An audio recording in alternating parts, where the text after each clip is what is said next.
ಸ್ವಲ್ಪ material store ಮಾಡೋಕ್ಕೆಲ್ಲ problem ಇತ್ತು. ಆದರೆ ಸ್ವಲ್ಪ ಓನರ್ ಸಪೋರ್ಟ್ ಮಾಡಿದ್ದಾರೆ. ಆ ಸಪೋರ್ಟಿಂದ ನಾವು ಕೋಆರ್ಡಿನೇಷನ್ ಮಾಡಿ ಸ್ವಲ್ಪ ಕಂಪ್ಲೀಟ್ ಮಾಡಿದ್ವಿ ಸರ್. 15 ಮಂತ್ಸಲ್ಲಿ ಮಾಡಿದ್ದೀವಿ. ವರ್ಕರ್ಸ್ ಅಂತ ಬಂದಾಗ ಆಲ್ಮೋಸ್ಟ್ ನಿಮ್ಮ ಕೋಆರ್ಡಿನೇಟರ್ಸ್ ಎಲ್ಲ ಇಲ್ಲೇ ಇದ್ದಾರೆ. ಓಕೆ, ಇವರೆಲ್ಲ ಹಿಂಗಿದ್ದಾರೆ ಸರ್, ಚೆನ್ನಾಗಿದ್ದಾರಾ? ಒಳ್ಳೆ ಮಾತುಕತೆ ಮಾಡ್ಕೊಂಡು ಮಾತುಕತೆ ಚೆನ್ನಾಗಿ ರೆಸ್ಪಾನ್ಸ್ ಮಾಡ್ತಾರೆ. ಮಾಡಿದಾಗೆಲ್ಲ ಫೋನ್ ಅಟೆಂಡ್ ಮಾಡ್ತಾರೆ. ಅವತ್ತು ಫೋನ್ ಅಟೆಂಡ್ ಮಾಡಿದವ್ರು ಇರೋಲ್ಲ, ಫೋನ್ ಮಾಡಿದಾಗ ಅಟೆಂಡ್ ಮಾಡ್ತಾರೆ. ಬಿಸಿ ಇದ್ದಾಗ ಮತ್ತೆ ಮಾಡಿದ್ದಾರೆ, ಎಲ್ಲ ಮಾಡಿದ್ದಾರೆ. ಕೆಲಸನೂ ಮಾಡಿದ್ದಾರೆ, ನಾವು ಹೇಳಿ ಮಾಡಿಸ್ಕೊಂಡು ಉಂಟು, ಅದು ಇದೆ, ಎರಡೂ ಇದೆ. ಓಕೆ, ಇವರಲ್ಲಿ ಜಾಸ್ತಿ ಟಚ್ ಅಲ್ಲಿ ಇದ್ದಿದ್ದು ಯಾರು ನಿಮ್ಮ ಜೊತೆ? ನಮಗೆ ಆನಂದ್ ಮತ್ತು ಉಜ್ವಲ್ ಅವ್ರು ಜಾಸ್ತಿ ಬರ್ತಾ ಇದ್ದಿದ್ದು. ಅಪ್ಡೇಟ್ ಎಲ್ಲ ರೆಗ್ಯುಲರ್ ಕೊಡ್ತಾ ಇದ್ರು ನಿಮಗೆ? ಕೊಡ್ತಾ ಇದ್ರು, ಎವ್ರಿಥಿಂಗ್ ರೆಗ್ಯುಲರ್ ಕೊಡ್ತಾ ಇದ್ರು. ಸರಿ, ಇಲ್ಲಿ ಮೇನ್ ರೋಡ್ ಆಗಿರೋದ್ರಿಂದ ಸರ್ ಹೇಳಿದ್ರು ಸ್ವಲ್ಪ ಪ್ರಾಬ್ಲಮ್ ಇತ್ತು ಅಂತ. ಹೆಂಗ್ ಟ್ಯಾಕಲ್ ಮಾಡಿದ್ರಿ ಸರ್ ಮಟೀರಿಯಲ್ ಅದು ಇದು ಎಲ್ಲ? ಸರ್, ಇವಾಗ ನಾವೇನೋ ಇದು ಸ್ಲ್ಯಾಬ್ ಇದೆ ಅನ್ಕೊಳ್ಳಿ. ಸೊ ನಾವು ಅಟೆಂಡ್ ಮಾಡ್ತಿದ್ದು ಬೆಳಗ್ಗೆ ಬೇಗನೆ ಹಾಕ್ಸ್ಬೇಕು. ಒಳ್ಳೇದು. ಸೊ ನಾವು ಆಫ್ಟರ್ 6 ಏನಿದು ಪ್ಲ್ಯಾನ್ ಮಾಡ್ತಿದ್ದೋ. ಸೊ ಮೆಟೀರಿಯಲ್ಸ್ ಇಲ್ಲಿಗೆ ನಾವು ಯೂಶಲಿ ಮ್ಯಾನ್ಯುಯಲ್ಲೇ ಮಾಡಿಸಿದ್ದು. ಸೊ ನಮಗೆ 200 CFT ವೆಹಿಕಲ್ಸ್ ಎಲ್ಲ ಸಾಲಲ್ಲ. ಸೊ ನಾವು 400 CFT ತರಿಸೋದ್ರಿಂದ ಒನ್ ಡೇ ಬ್ಲಾಕ್ ಆಗ್ತಿರೋದು. ಅವಾಗ ನಾವು ಸರ್ ಜೊತೆ ಡಿಸ್ಕಸ್ ಮಾಡಿ ಸರ್ ಇವತ್ತು ಸ್ಲ್ಯಾಬ್ ತೊಗೊಳ್ಳೋಣ ಅಂತ ಅವತ್ತಿಂದ ಒಂದಿನ ಬ್ಲಾಕ್ ಆಗೇ ಆಗುತ್ತೆ. ಸೊ ನಮ್ಮ ಪ್ಲ್ಯಾನ್ ಏನಿರುತ್ತೆ ಅಂದರೆ ಇವಾಗ 6ಗೆ ಸ್ಟಾರ್ಟ್ ಮಾಡ್ದು ಅಂದರೆ ಬಿಫೋರ್ 9 ಇಲ್ಲ 9:30 ಒಳಗಡೆ ಸ್ಲ್ಯಾಬ್ ಫಿನಿಶ್ ಮುಗ್ದೋಗ್ಬೇಕು. ಮನೆ ಓಪನಿಂಗ್ ಮಾಡಿದೆ. ಯಾವಾಗ ಓಪನಿಂಗ್ ಮಾಡಿರೋದು ಆಕ್ಚುಲಿ ಮನೆ? 11ನೇ ತಾರೀಕು ಆಗಸ್ಟ್. ಓಕೆ, ಆಗಸ್ಟ್ ಲಾಸ್ಟ್ ಮಂತೇನೆ. ಫ್ಯಾಮಿಲಿ ಫ್ರೆಂಡ್ಸ್ ಎಲ್ಲ ಬಂದಿರ್ತಾರೆ. ಜಾಸ್ತಿ ಕಾಂಪ್ಲಿಮೆಂಟ್ ಕೊಟ್ಟಿದ್ದು ಯಾವುದಕ್ಕೆ ಕೊಟ್ಟರು ಸರ್? ಡೋರು, ಟಿವಿ ಯೂನಿಟ್ ಕೊಟ್ಟರು, ಮೈನ್ ಡೋರ್ ಕೊಟ್ಟರು, ಪ್ಲೇಸ್ ಯುಟಿಲೈಸೇಷನ್, ಆಮೇಲೆ ಹೌದು ಇಂಟೀರಿಯರ್ಸ್, ಲೈಟಿಂಗ್ಸ್, ಆಮೇಲೆ ಮೈನ್ ಡೋರು ಮತ್ತೆ ಪೂಜಾ ಡೋರ್. ಮೈನ್ ಡೋರ್ಗೆ ಎಲ್ಲರೂ ಹೇಳಿರ್ತಾರೆ ಅಲ್ವಾ? ಪೂಜಾದು ಬೇರೆ. Okay okay. ಸಾಮಾನ್ಯವಾಗಿ ಒಂದು ಫ್ಲೋರ್ ಅಲ್ಲಿ ಒಂದು ರೂಮು ಬರೋದು, ಕಿಚನು ಬರೋದು, ಲಿಫ್ಟ್ ಬರೋದು, internal stair case, passage, utility ಎಲ್ಲ ಬರೋದು ಅಂದ್ರೆ ಕಷ್ಟ ಇದೆ. ಅದು ಪ್ರಾಪರ್ ಪ್ಲಾನ್ ಮಾಡಲೇಬೇಕು ನಾವು. Okay okay. ಸೊ ಪ್ಲಾನಿಂಗ್ ಚೆನ್ನಾಗಿ ಮಾಡ್ತಾರೆ ಅಂತ RCC ಅವರು. ಓಕೆ ಸರ್, ಇಲ್ಲಿ ಫೈನಲ್ ಆಗಿ ಬರ್ತಾ ಇರುವಂಥದ್ದು ಏನು, ಇವತ್ತು ನೀವು ಅನ್ಕೊಂಡಿದ್ರಿ ಒಂದು ಪ್ರೀಮಿಯಂ ಮನೆ ಬೇಕು ನಮಗೆ ಅಂತ, ಇವತ್ತು RCC ಅವರು ಇವರೆಲ್ಲ ಸೇರಿ ಒಂದು ಕಟ್ಕೊಟ್ಟಿದ್ದಾರೆ. ಮ್ಯಾಚ್ ಆಗ್ತಾ ಇದೆ ಸರ್ ನಿಮಗೆ? ಆಗಿದೆ ಸರ್, ಆಗಿದೆ. ಮ್ಯಾಚ್ ಆಗ್ತಿದೆ ಅನ್ಸುತ್ತೆ. ನೀವು ಹೇಳಿ ಮೇಡಮ್, ಮ್ಯಾಚ್ ಆಗ್ತಾ ಇದೆಯಾ? ಖುಷಿ ಇದೆಯಾ? ಮನೆ ನಾವು ಅನ್ಕೊಡಂತ ಮನೆ 90% ಖುಷಿ ಇದೆ. 90%.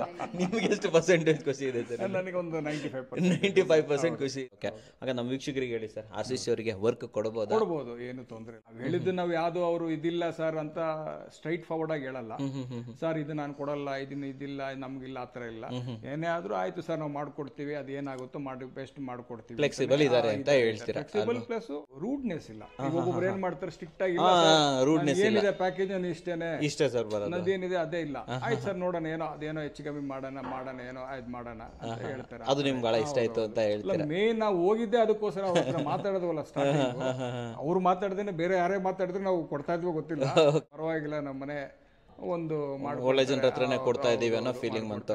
ಓಕೆ, ಅಂಡ್ ಇನ್ನೊಂದು ಸರ್, ಎಲ್ಲದೂ ಓಕೆ, ಬಟ್ ಜೊತೆಲಿ ಬರೋದು ವರ್ತ್ ಅಂತ ಇರುತ್ತೆ. ₹1 ಖರ್ಚು ಮಾಡಿದ್ರು ವರ್ತ್ ಇರಬೇಕು ಅಲ್ವಾ? ₹1 ಹಾಳು ಮಾಡಿದೀವಿ ಅಂತಿರಬಾರ್ದು. ಸೊ ಇವತ್ತು ಇಷ್ಟಕ್ಕೆ ನೀವು ತುಂಬಾನೇ ಅಮೌಂಟ್ ಹಾಕಿದ್ದೀರಾ ಸೊ ಈ ಮನೆಗೆ. ಸೊ ನಿಮ್ಮ ಮನಸ್ಸಲ್ಲಿ ಉಂಗುರು ವರ್ತ್ ಇದೆ, ಹಾಳು ಮಾಡಿಲ್ಲ ಅನ್ನೋ ಫೀಲ್ ಇದೆಯಾ ಸರ್? ಇದೆ ಸರ್, ವರ್ತ್ ಚೆನ್ನಾಗಿದೆ. ವರ್ತ್ ಇದೆ ಮೇಡಮ್, ನೀವೇನು ಹೇಳ್ತೀರಾ? ವರ್ತ್ ಅನ್ಸುತ್ತಾ ನಿಮಗೆ? ಸರಿಯಾಗಿ ಖರ್ಚು ಮಾಡಿದೀವಿ ಅನ್ನೋ ಭಾವನೆ ಅಲ್ವಾ? ಓಕೆ, ಅಂಡ್ ಹಾಗಾದ್ರೆ ನಮ್ಮ ಇವರಿಗೆ RCC ಅವರಿಗೆ ಒಂದು ಥಮ್ಸ್ ಕೊಟ್ಬಿಡ್ಬೋದಾ? ಬೆಸ್ಟ್ ಆಫ್ ಲಕ್ ಹೇಳ್ಬಿಡಿ sir. Best of all the best for the future projects. Okay, super ಆಗಿ ಹೇಳಿದ್ರೆ. ಅಂಡ್ ನಮ್ಮ ವೀಕ್ಷಕರಿಗೆ ಒಳ್ಳೆ ಜೆನ್ಯೂನ್ ರಿವ್ಯೂ ಕೊಟ್ಟಿದ್ದಕ್ಕೆ ಇಬ್ಬರಿಗೂ ಥ್ಯಾಂಕ್ ಯು, ಧನ್ಯವಾದಗಳು. ಮೇಲೆ ಬಂದ್ಬಿಡೋಣ ಇವಾಗ. ಎಸ್ ಸರ್, ಮೇಲೆ ಹೋಗ್ತಾ ಇದೀವಿ.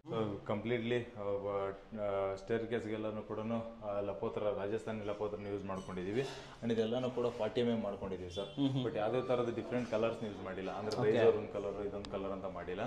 ಸೊ ಇದೆಲ್ಲ ನ್ಯಾಚುರಲ್ ಕಲ್ಲಲ್ಲೇನೆ ಮಾಡಿರೋ ತರ ಫೀಲ್ ಬರುತ್ತೆ. ಹೌದು, ಕರೆಕ್ಟ್. ಎಸ್ಪೆಷಲಿ ಇದರಲ್ಲಿ ಏನ್ ಮಾಡಿದೀವಿ ಅಂದ್ರೆ ಸರ್, ಸೈಡ್ ಲೈಟ್ಸ್ ನೋಡ್ಬೋದು ಸರ್. ಸೈಡ್ ಎಲ್ಲ ನಮಗೆ ಪ್ರೊಫೈಲ್ ಲೈಟ್ ನ ಇಂಟಿಗ್ರೇಟ್ ಮಾಡಿದೀವಿ. ಕಂಪ್ಲೀಟ್ ಸ್ಟೇರ್ ಕೇಸ್ ಎಲ್ಲಾ ಕಡೆ ಬೆಳಕು ಬರಕ್ಕೆ ಅಂತ ಪ್ಲಾನ್ ಮಾಡಿದೀವಿ. ಇದರಲ್ಲಿ ಇನ್ನೊಂದು ಏನ್ ಡಿಸೈನ್ ಆಗಿ ಏನ್ ಮಾಡಿದೀವಿ ಅಂತಂದ್ರೆ ರೈಲಿಂಗ್ಸ್ ಸರ್. ರೈಲಿಂಗ್ಸ್ ನೋಡಬಹುದು, tough and glass, fish mouth common. ಇದ್ ಮೇಲ್ಗಡೆ ನಮಗೆ SS ಇರ್ತಾ ಇತ್ತು, ಅದ್ರ ಬದಲಾಗಿ ವುಡ್ ಇದೆ. ಅದು ವುಡ್ ಕೂಡ ನೀಟಾಗಿ ಪಾಲಿಶ್ ಆಗಿರೋದ್ರಿಂದ ಒಂದು ರಾಯಲ್ ಲುಕ್ ಬರ್ತಾ ಇದೆ. ಲುಕ್ ಚೆನ್ನಾಗಿ ಬಂದಿದೆ ಸರ್. ಅಂಡ್ ವಿಂಡೋಸ್ ನೋಡಬಹುದು ಸರ್, ಕಾಮನ್ ಆಗಿ ವಿಂಡೋಸ್ ಕೂಡ ಕೊಡ್ತಾ ಇದ್ವಿ.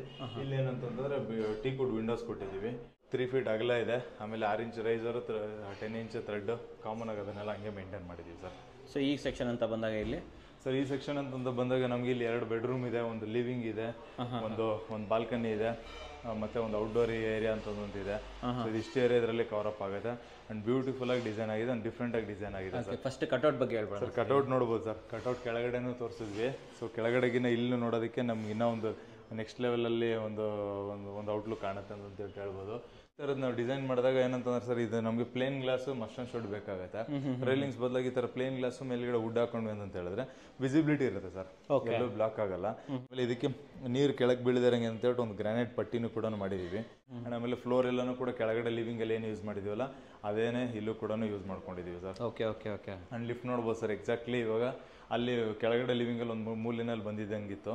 ಸೊ ಇಲ್ಲಿ ನಮಗೆ ಎಕ್ಸಾಕ್ಟ್ಲಿ ನಮಗೆ ಮನೆ ಮಧ್ಯದಲ್ಲಿ ಬಂದಂಗಿದೆ ಸರ್. ಕರೆಕ್ಟ್ ಆಗಿದೆ. ಮಾಸ್ಟರ್ ಬೆಡ್ರೂಮ್ ಕುಬೇರ ಮೂಲಿನಲ್ಲಿ ಬರುತ್ತೆ. ಆ ಕಡೆ ಪಕ್ಕದಲ್ಲಿ ಕಿಡ್ಸ್ ಬೆಡ್ರೂಮ್ ಇದೆ. ಓಕೆ. ಸೊ ಒಳಗಡೆ ತೋರ್ಸೋಣ ಸರ್. ಬಟ್ ಇಲ್ಲಿ ನೋಡ್ಬೋದು ಸರ್, ಇದು 7 ಫೀಟ್ ಇದೆ, ಕೆಳಗಡೆ 8 ಫೀಟ್ ಇತ್ತು. So same door sir. ಒಳಗಡೆ ಬಂದ್ವಿ ಅಂತಂದ್ರೆ ನೋಡ್ಬೋದು ಸರ್, ಎಲ್ಲ ನ್ಯಾಚುರಲ್ ಆಗಿ ಕಾಣಲಿ ಅಂತ ಹೇಳ್ಬಿಟ್ಟು. So wooden planks 8 by 2 feet tiles ಬರುತ್ತಲ್ಲ, 8 ಇಂಚ್ by 2 ಫೀಟ್ 4 ಫೀಟ್ ಬರುತ್ತಲ್ಲ, ಆ ಟೈಲ್ಸ್ ನ ಯೂಸ್ ಮಾಡ್ಕೊಂಡಿದೀವಿ. ಸೊ ಎಕ್ಸಾಕ್ಟ್ಲಿ ಏನಂತಂದ್ರೆ ಇದು ಕಂಪ್ಲೀಟ್ಲಿ ವುಡನ್ ಫಿನಿಶ್ ಕೊಡಕ್ಕೆ ಅಂತಾನೆ ಫ್ಲೋರ್ ನ ಡಿಸೈನ್ ಮಾಡಿದೀವಿ ಸರ್, ಒಂದು ನ್ಯಾಚುರಲ್ ಆಗಿರ್ಲಿ ಅಂತ ಹೇಳಿ. ಅಂಡ್ ಆಮೇಲೆ ನಮಗೆ ರೂಮ್ ಸೈಜ್ ಕೆಳಗಡೆ ಏನಿತ್ತಲ್ಲ ಅದೇ ಸೈಜನೇ ಇದೆ. ಈ ರೂಮಲ್ಲಿ ಹೇಳೋದಾದ್ರೆ ಸರ್ ನಮಗೆ ಪ್ಲೇನ್ ಕಲರ್ಸ್ ಸರ್. ಅಂಡ್ ಆಮೇಲೆ ಎರಡು ಕಡೆನೂ ವಾರ್ಡ್ರೂಬ್ಸ್ಗೆ ಸ್ಪೇಸ್ ಬಂದಿದೆ. ಮತ್ತೆ ಹಿಂದೆಗಡೆ ಹೆಡ್ಬೋರ್ಡ್ಗೂ ಕೂಡ ಸ್ಪೇಸ್ ಆಗಿದೆ. ಮತ್ತೆ ಒಂದು ಸಿಂಪಲ್ ಆಗಿ ಒಂದು ಫಾಲ್ ಸೀಲಿಂಗ್ ಮಾಡ್ಕೊಳ್ಳೋಕು ಕೂಡ ಸಫಿಶಿಯಂಟ್ ಅಲ್ವಾ. ಆಮೇಲೆ ವಿಂಡೋಸ್ ನಾವು ಎಲ್ಲೂ ಎಕ್ಸ್ಪ್ಲೈನ್ ಮಾಡಕ್ಕಾಗಿಲ್ಲ, ಏನಂತಂದ್ರೆ ಕಂಪ್ಲೀಟ್ಲಿ ಪಾಲಿಶ್ಡ್ ಆಗಿದೆ. ಮತ್ತೆ ಒಳಗಡೆಯಿಂದ ಮೆಶ್ ಟ್ರ್ಯಾಕ್ ಇಂಟಿಗ್ರೇಟ್ ಆಗಿದೆ. ಆಮೇಲೆ ಮತ್ತೆ 12mm ಹೆಕ್ಸಾಗನ್ ರಾಡ್ಸ್ ಇಂಟಿಗ್ರೇಟ್ ಆಗಿದೆ. ಸೊ ಕಂಪ್ಲೀಟ್ಲಿ ನಮಗೆ ಒಂದು ಡಿಫ್ರೆಂಟ್ ಒಂದು ರಿಚ್ ಲುಕ್ ಕೊಡ್ತಾ ಇದೆ ಸರ್ ಇದು ಗ್ಯಾರಂಟಿ. ಅಂಡ್ ಇಲ್ಲಿ ಬಂದ್ವಿ ಅಂದ್ರೆ ಸರ್, ಇಲ್ಲಿ ಇದು ಎಕ್ಸಾಕ್ಟ್ಲಿ ನಮಗೆ ಕುಬೇರ ಮೂಲೆ ಕಡೆ ಬರುತ್ತೆ. ಹಂಗಾಗಿ ಇಲ್ಲೆಲ್ಲ ವಾರ್ಡ್ರೋಬ್ ಬೇರೆನ ಡಿಸೈನ್ ಮಾಡ್ಕೊಂಡಿದ್ದೀವಿ, ವಾಕಿನ್ ವಾರ್ಡ್ರೋಬ್ ಮಾಡ್ಕೊಂಡಿದ್ದೀವಿ ನೋಡಿ ವೀಕ್ಷಕರೇ. ಅಂಡ್ ಎಕ್ಸ್ಪೆಷಲಿ ಇಲ್ಲೊಂದು ಡೋರ್ ತೋರ್ಸೋಣ ಸರ್. ಇದೆಲ್ಲ ನಮಗೆ ಮಾಮೂಲಿ WPC ಡೋರ್ಸ್ನೇ, ರೆಗ್ಯುಲರ್ ಆಗಿ ಯೂಸ್ ಮಾಡೋದೇನೆ. ಸೊ ನೋಡ್ಬೋದು ಸರ್, ಬಟ್ ಅಂದ್ರೆ ಸ್ವಲ್ಪ ಒಂದು ಎಂಬೋಸ್ಡ್ ಇದೆ, ಸ್ವಲ್ಪ ನಮಗೆ ಫೀಲ್ ಆಗುತ್ತೆ. ಇದು ಕೂಡ ವಾಸ್ಕಲ್ ಕೂಡ ಅದೇ ಮ್ಯಾಚ್ ಆಗೋ ಥರನೇ ತಗೊಂಡಿದ್ದೀವಿ. ಅಂಡ್ ವಾಶ್ರೂಮ್ ತೋರಿಸ್ಬೋದು ಸರ್. ವಾಶ್ರೂಮ್ ಅಂತೂ ವೆರಿ ಬಿಗ್ ಸೈಜ್ ಏನು ಸರ್ ವಾಶ್ರೂಮ್ದು? ವಾಶ್ರೂಮ್ ಸೈಜ್ ಬಂದ್ಬಿಟ್ಟು ನಮ್ಗೆ ಒಂದು 8.5-9 ಅಡಿ ಸಿಗುತ್ತೆ. ಮತ್ತೆ ಅಗಲ ಬಂದು 5 ಅಡಿ ಸಿಗುತ್ತೆ. ಓ ಮೈ ಗಾಡ್, ಆಲ್ಮೋಸ್ಟ್ 9x5 ಅನ್ಬೋದು ಸರ್. ಟೈಲ್ಸ್ ಎಲ್ಲ ತುಂಬಾ ಡಿಫ್ರೆಂಟ್ ಆಗಿ ಸರ್. ಹೈಲೈಟ್ ಟೈಲ್ಸ್ ತೋರಿಸಿ ಸರ್. ಶವರ್ ಏರಿಯಾದಲ್ಲೂ ಶವರ್ ಇನ್ನೂ ತೋರಿಸ್ಬೋದು ಸರ್. ನಮಗೆ ರೋಸ್ ಗೋಲ್ಡ್ ಫಿಕ್ಚರ್ಸ್ ತಗೊಂಡಿದೀವಿ, ಎಲ್ಲ ಜಾಗವರು ತಗೊಂಡಿದೀವಿ ಸರ್. ಓಕೆ. ನೆಕ್ಸ್ಟ್ ಸರ್, ಇಲ್ಲಿಂದ ನಾವು ಇನ್ನೊಂದು ಕಿಚ್ ಬೆಡ್ರೂಮ್ ಹೋಗ್ತಾ ಇದೀವಿ. ರೂಮ್ ಡೋರ್ ಎಲ್ಲ ಸೇಮು, ಸೊ ಹಂಗಾಗಿ ಏನು ಮತ್ತೆ ಅಂತ ತೋರಿಸೋದು ಬೇಡ. ಸೊ ಇಲ್ಲಿ ಬಂದ್ರೆ ಫ್ಲೋರಿಂಗು ಸೇಮ್ ಇದೆ, ಪೇಂಟಿಂಗು ಸೇಮ್ ಕಲರ್ನ ಯೂಸ್ ಮಾಡ್ಕೊಂಡಿದೀವಿ. ಮತ್ತೆ ಫಾಲ್ ಸೀಲಿಂಗು ಡಿಫ್ರೆಂಟ್ ಆಗಿದೆ ಅಂತ ಹೇಳ್ತಾರೆ ಸರ್. ಡಿಫ್ರೆಂಟ್ ಔಟ್ಲುಕ್ ಅಲ್ಲಿ ಫಾಲ್ ಸೀಲಿಂಗ್ ಬಂದಿದೆ. ನಮ್ಗೆ ಇಲ್ಲೂ ಕೂಡ ವಾಕಿನ್ ಏರಿಯಾ ಇದೆ ಸರ್. ಇಲ್ಲಿ ನಾವು ವಾರ್ಡ್ರೂಮ್ ನ ಮಾಡ್ಕೋಬಹುದು. ಇವಾಗಿನ ಪೆಂಡಿಂಗ್ ಇದೆ. ಸೊ ಸರ್, ಇದನ್ನು ಕೂಡ ಡೋರ್ಸ್ ಸೇಮ್ ಇದೆ, ಅದೇ ತರ ಇದೆ. ನಮಗೆ ಟೈಲ್ಸ್ ನೋಡ್ಬೋದು ಸರ್. ಇಲ್ಲಿ ಸ್ವಲ್ಪ ಟೈಲ್ಸ್ ಕಲರ್ನ ಚೇಂಜಸ್ ಮಾಡಿದ್ವಿ. ಮತ್ತೆ ಇಲ್ಲಿ ರೋಸ್ ಗೋಲ್ಡ್ ಕಲರ್ ತಗೊಂಡಿದೀವಿ. ಇಲ್ಲಿ ನಮಗೆ